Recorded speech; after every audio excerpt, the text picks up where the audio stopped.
today we will come to know about power sharing. So this is the chapter of political science, class 10th. So power sharing. First of all, let's know what actually is power sharing. Power sharing क्या है?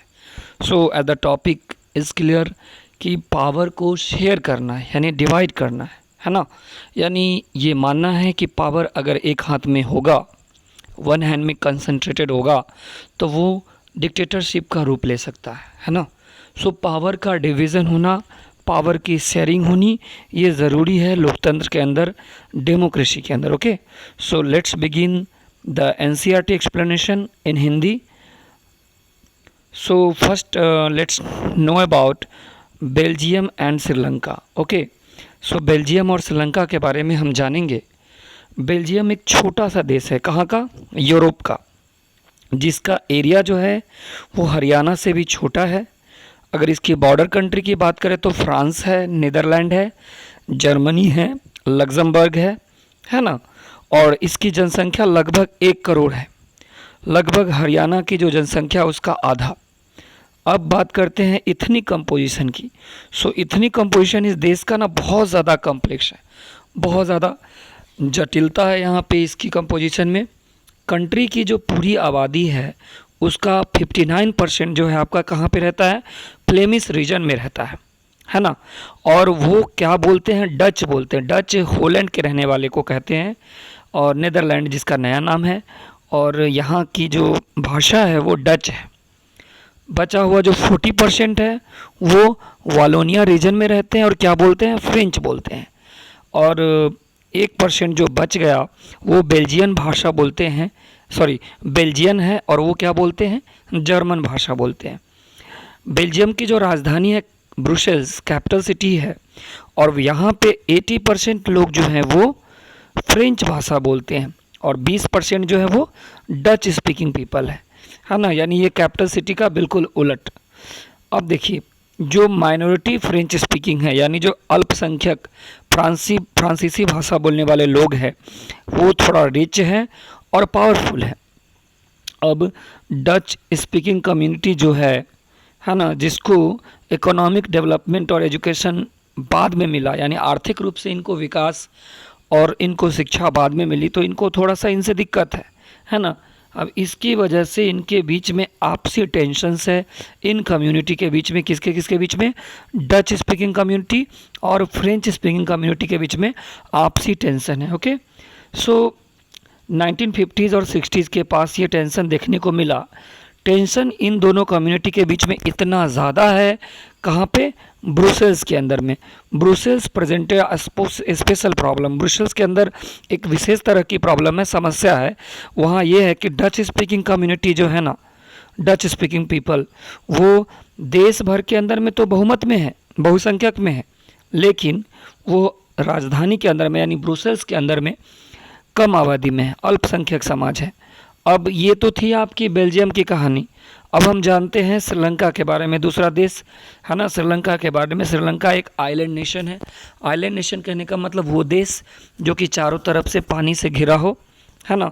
तमिलनाडु से बस कुछ ही kilometre की दूरी पर ये देश है, और 2 करोड़ की आबादी है यहाँ की, सेम हरियाणा की आबादी इतनी। अब बाकी नेशंस जो साउथ एशियन रीजन में है, श्रीलंका का भी जो पॉपुलेशन है बहुत ज़्यादा डाइवर्स है, लेकिन major social group Sinhala speaker, Sri Lanka के अंदर में जो बहुसंख्यक आबादी वो सिन्हाला भाषा बोलने वाले हैं। 74% की आबादी जो है वो इस भाषा को बोलती है। तमिल भाषा बोलने वाले कितने हैं? 18% हैं। और तमिल के अंदर भी 2 ग्रुप है ना। कितने? 2 ग्रुप है। तमिल नेटिव्स है ना, जिनको श्रीलंकन तमिल भी कहते हैं, यानी श्रीलंका के अंदर में तमिल भाषा बोलने वाले लोग है ना, वो 13% की आबादी है। रेस्ट जिनके फोरफादर्स इंडिया से प्लांटेशन वर्कर के रूप में आए थे, है ना, जिनको क्या कहते हैं? इंडियन तमिल्स कहते हैं। जैसा कि आपने मैप में देखा कि श्रीलंकन तमिल्स जो हैं नॉर्थ के अंदर और ईस्ट के अंदर देश के अंदर कंसंट्रेटेड है। ज़्यादातर जो सिन्हाला भाषा बोलने वाले लोग हैं वो बौद्ध धर्म को अपनाते हैं, है ना। और most of the Tamils are Hindu और मुस्लिम। ज़्यादातर जो तमिल हैं क्या हैं वो हिंदू नहीं तो मुस्लिम्स हैं। लगभग 7% की आबादी ईसाई है, क्रिश्चियन है ना, जो कि दोनों तमिल और सिन्हाला दोनों भाषा बोलते हैं। अब बताइए, आपको सुनने में ही बड़ा अजीब लगा होगा कि कैसा रहा होगा सिचुएशन इन देश के अंदर में, कितना ज़्यादा कॉम्प्लेक्स सिचुएशन है ना।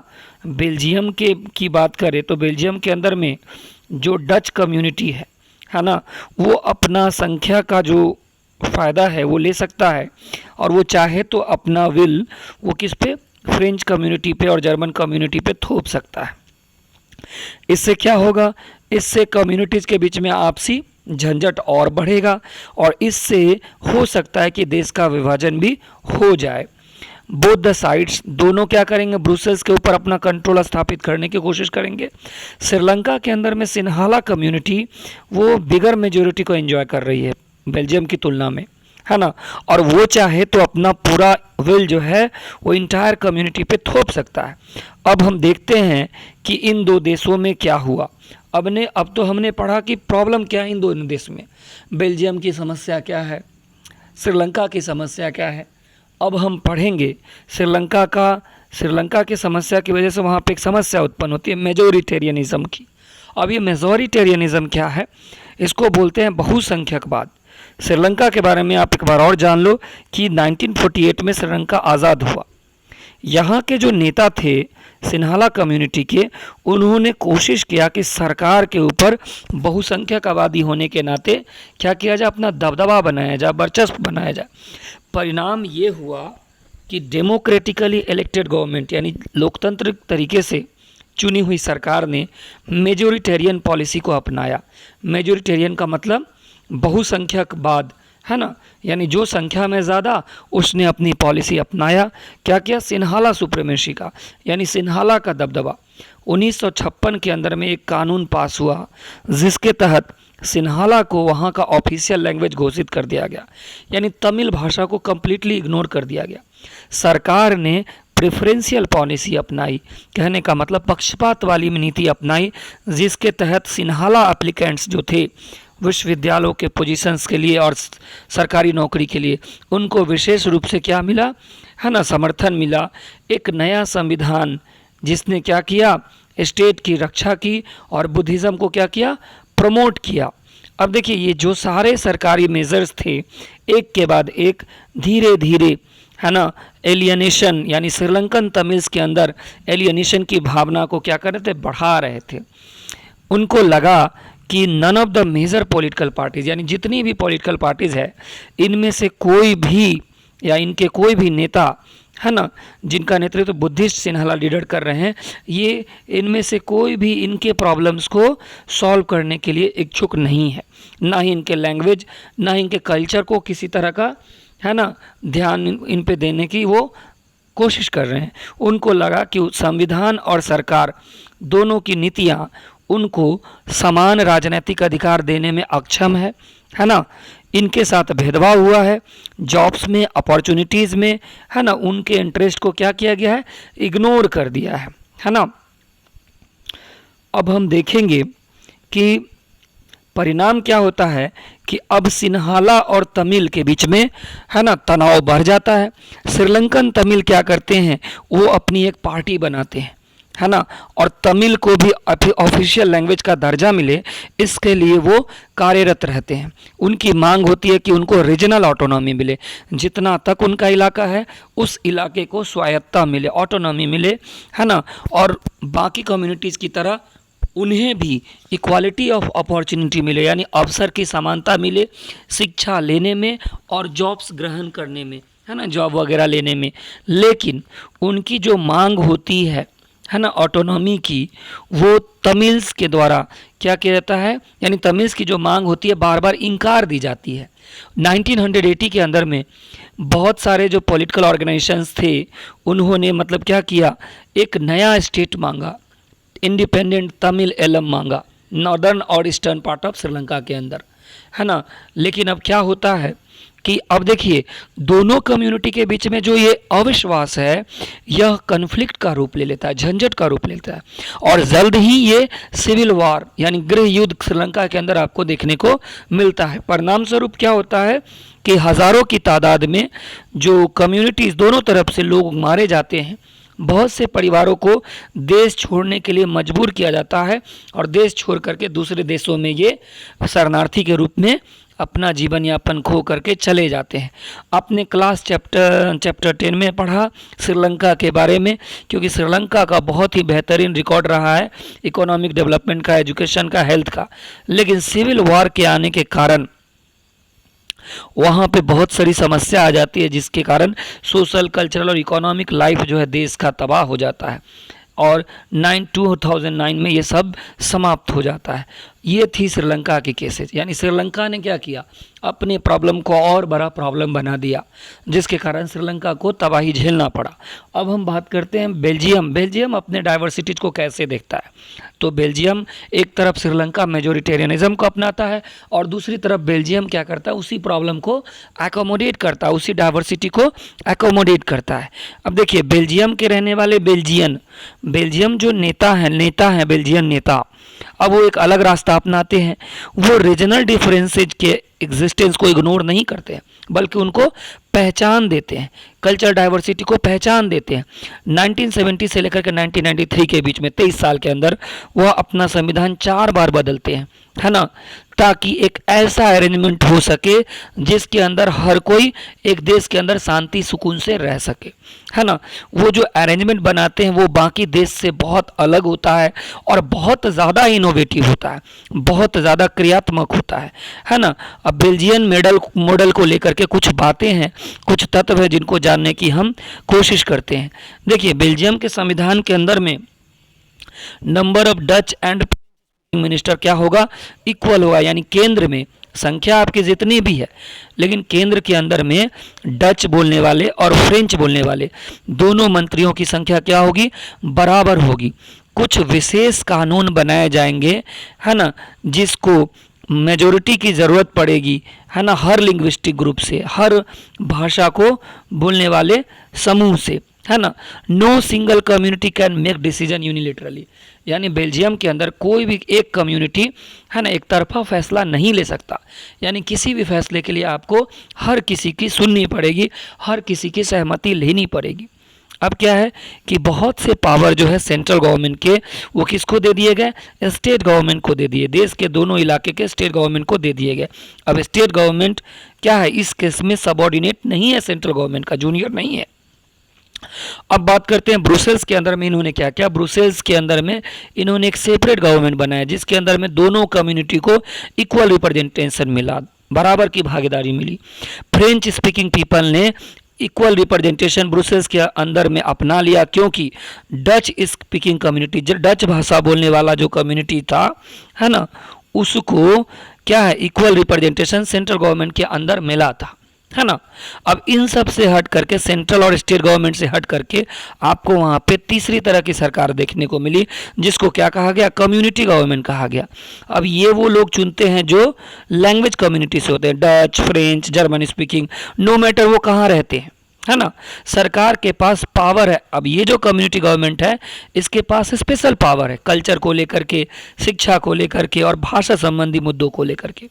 आपने बेल्जियन मॉडल को पढ़ा, बड़ा ही कॉम्प्लिकेटेड है और बहुत ज़्यादा जटिल तब हो जाता है बेल्जियम के लोगों के लिए, लेकिन यहाँ पे अरेंजमेंट जो इन्होंने बनाया बड़ा अच्छा से काम किया।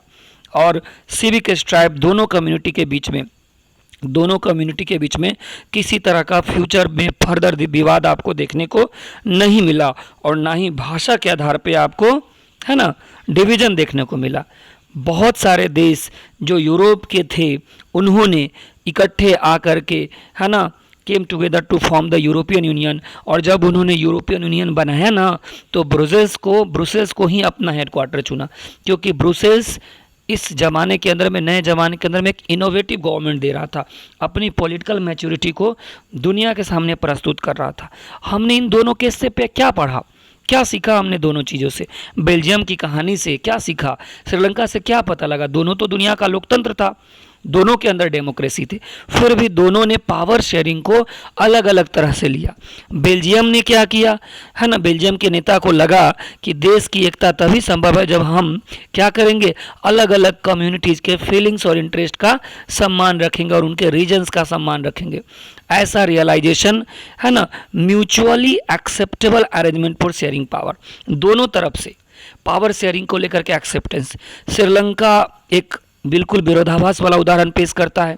वो दिखलाता है कि मेजोरिटी कम्युनिटी चाहेगी तो अपना विल जो है, अपना डोमिनेंस क्या कर सकती है, थोप सकती है। यानी श्रीलंका पावर शेयरिंग के लिए इच्छुक नहीं था।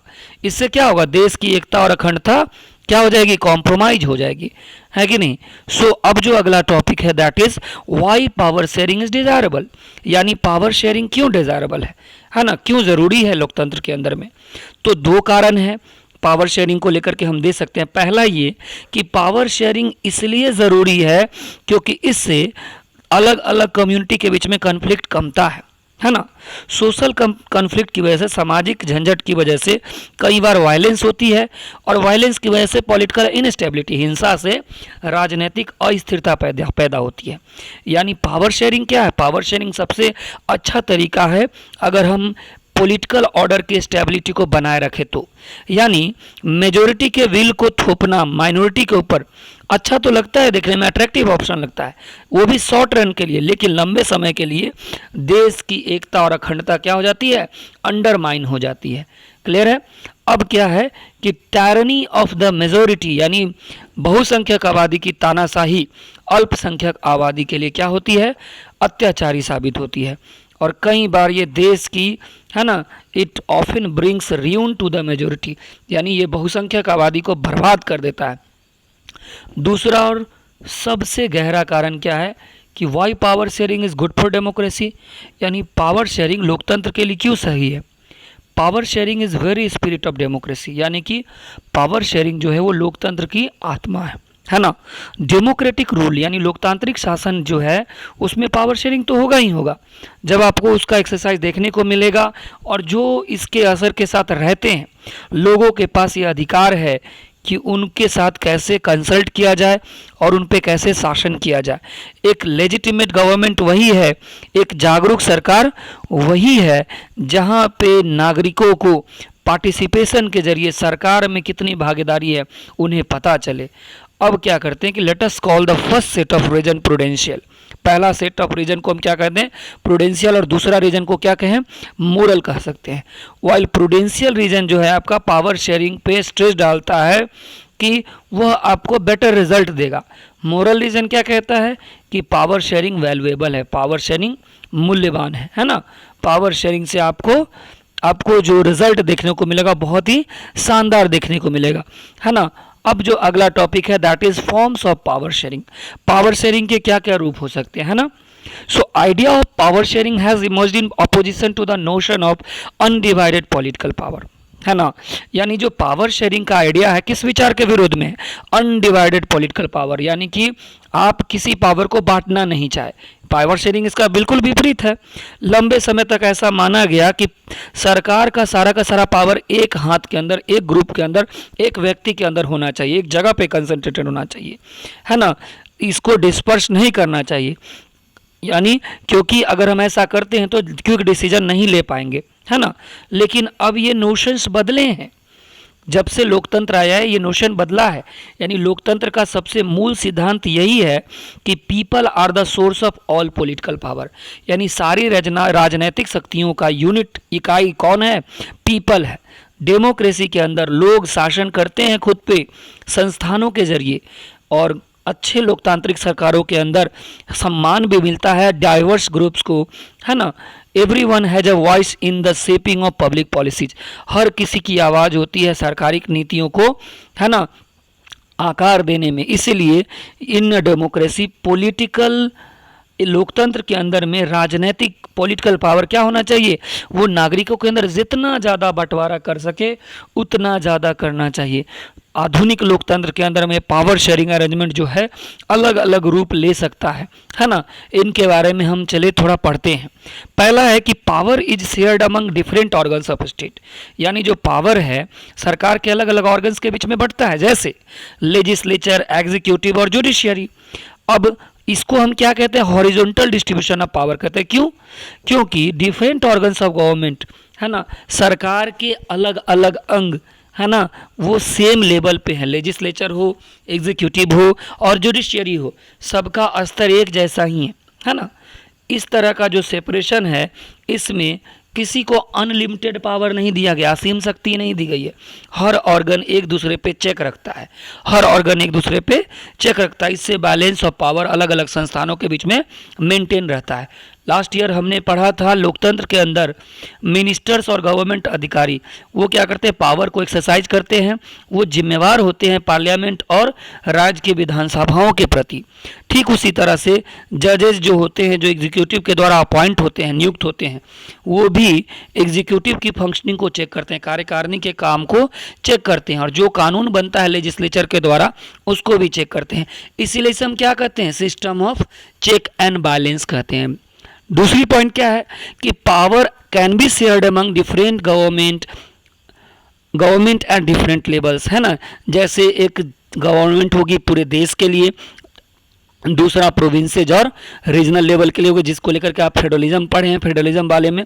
इस तरह का जो जनरल गवर्नमेंट है वो पूरे देश के लिए जो होता है, इसको हम फेडरल गवर्नमेंट कहते हैं। इंडिया के अंदर हम इसे सेंट्रल और यूनियन गवर्नमेंट कहते हैं। गवर्नमेंट एट द प्रोविंशियल और regional level are called by different names in different countries. अलग अलग देशों के बीच में इनको अलग अलग नामों से पुकारा जाता है। भारत जैसे देश में हम इनको स्टेट गवर्नमेंट कहते हैं। यह सिस्टम जो है सभी देशों में नहीं अपनाया जाता है। बहुत सारे देश ऐसे हैं जहां पे प्रोविंशियल और स्टेट गवर्नमेंट का प्रावधान नहीं है, लेकिन उन देशों में जैसे हमारे देश हैं, है ना, वहाँ पे भी अलग अलग लेवल ऑफ गवर्नमेंट है। संविधान स्पष्ट रूप से ये कहता है, या स्पष्ट रूप से अलग अलग लेवल ऑफ गवर्नमेंट के पावर्स को मेंशन करता है। ऐसा ही कुछ आपको बेल्जियम के अंदर में देखने को मिला, लेकिन श्रीलंका ने इसको रिफ्यूज कर दिया, है ना। बेल्जियम में जो देखने को मिला उसको हम क्या कहते हैं, फेडरल डिवीजन ऑफ पावर कहते हैं। सेम सिद्धांत को हम क्या कर सकते हैं, स्टेट गवर्नमेंट के नीचे म्यूनिसिपैलिटी और पंचायत में कैरी आउट कर सकते हैं। So division of power sharing involve higher and lower level of government, this is called vertical division of power. इसको हम क्या कहते हैं, वर्टिकल डिवीजन ऑफ पावर कहते हैं। क्लियर है। अब आते हैं पॉइंट नंबर 3 पे कि पावर में also shared among different social groups. अलग अलग सामाजिक संस्थानों के बीच में पावर की शेयरिंग हो सकती है। लिंग्विस्टिक ग्रुप्स के बीच में, रिलीजियस ग्रुप्स के बीच में, कम्युनिटी गवर्नमेंट जो बेल्जियम में इसका सबसे बेहतरीन एग्जाम्पल है।